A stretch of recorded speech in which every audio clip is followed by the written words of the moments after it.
வணக்கம் doctor Ranjith Pratap. Good morning teachers and parents. இன்னைக்கு ரொம்ப முக்கியமான டாபிக் பேச போகிறோம், ஸ்நாக்ஸ் பீரியட்ஸ் இன் ஸ்கூல்.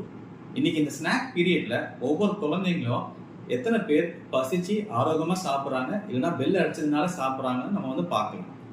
பொதுவாக இந்த ஸ்நாக்ஸ் பீரியட்ல என்ன மாதிரி உணவு குழந்தைங்க எடுத்துட்டு வராங்கன்னா, உங்களுக்கு பேக்டு சிப்ஸ், பிஸ்கெட்ஸ், சாக்லேட்ஸ், இல்லைன்னா ஃப்ரைட் ஐட்டம்ஸ் நிறைய எடுத்துட்டு வராங்க.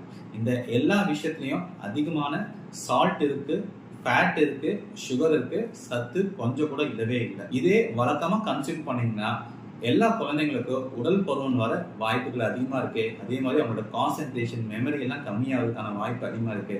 பல் சொத்த வர வாய்ப்புகள் இருக்கு. அடிக்கடி சிக்காயிட்டு லீவ் போடுறதுக்கான வாய்ப்புகள் ரொம்ப அதிகமாகவே இருக்கு. ஒரு ஆய்வுல என்ன சொல்றாங்கன்னா, இந்திய குழந்தைகள் கிட்டத்தட்ட 27 மில்லியன் பேர் ஒபிசா 2030க்குள்ள வர வாய்ப்புகள் அதிகமா இருக்குன்னு சொல்றாங்க.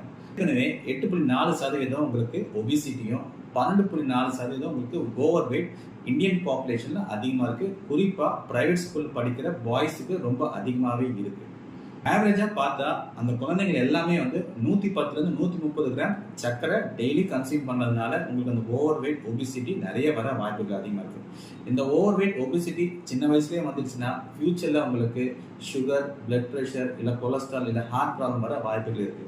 ஸோ இது கண்டிப்பா ஸ்நாக் பீரியட்ல இருந்து குட் ஹெல்த் பீரியடா மாத்திக்கிறது ரொம்ப ரொம்ப நல்லது. இது என்ன குட் ஹெல்த் பீரியட்? இந்த குட் ஹெல்த் பீரியட்ல உங்களுக்கு என்ன மாதிரி உணவுகள் சாப்பிடணும், குறிப்பாக குழந்தைங்க ஃப்ரூட்ஸ் சாப்பிட்றது பழக வைக்கணும், நட்ஸ் எடுத்துக்கணும், ஸ்ப்ரவுட்ஸ், முளை வச்ச பயிர் எல்லாமே குழந்தைங்களுக்கு கொடுத்துட்டு அவங்க சாப்பிட்றதுக்கு என்கரேஜ் பண்ணணும். இந்த உணவுகள் எடுத்துக்கிறதுனால குழந்தைங்க ஆரோக்கியமாக இருக்க போகிறாங்க.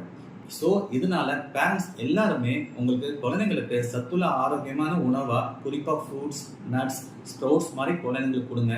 உங்களுக்கு அந்த சிப்ஸ், சாக்லேட், பிஸ்கெட் எல்லாமே அவாய்ட் பண்ணுங்க. அதே மாதிரி டீச்சர்ஸ் குழந்தைங்களுக்கு சாப்பிட்றதுக்கான என்விரான்மெண்ட் கொடுங்க. நிறைய ஹெல்த்தி டயட் பற்றி அவங்களுக்கு அட்வைஸ் பண்ணுங்க. அதே போல் ஸ்கூலுக்கு ரொம்ப முக்கியமான ரெஸ்பான்சிபிலிட்டி இருக்கு. கண்டிப்பாக குழந்தைங்க இந்த ஜங்க் ஃபுட் சாப்பிடாம பார்த்துக்கணும். அதே மாதிரி அவங்க கேம்பஸில் ஜங்க் ஃப்ரீ ஜோனாக அவங்க மாற்றணும். கண்டிப்பாக ஒவ்வொரு ஸ்கூல்லையும் நிறைய கேண்டீன் இருக்கு. அங்கே ப்ராசஸ் இல்லை ரிஃபைன் ஃபுட் இல்லைன்னா இந்த மாதிரி ஐட்டம்ஸ் எல்லாம் முடிஞ்ச அளவுக்கு அவங்க செல் பண்ணாமல் தடுக்கிறது ஸ்கூலோட ரெஸ்பான்சிபிலிட்டி. இது ஒரு பனிஷ்மெண்ட் இல்லை, இது எல்லா குழந்தைங்களுக்கு கண்டிப்பாக தேவையான விஷயம். So parents, teachers and school ரெஸ்பான்சிபிளோட நம்ம இதை ஃபாலோ பண்ணுறது ரொம்ப ரொம்ப நல்லது.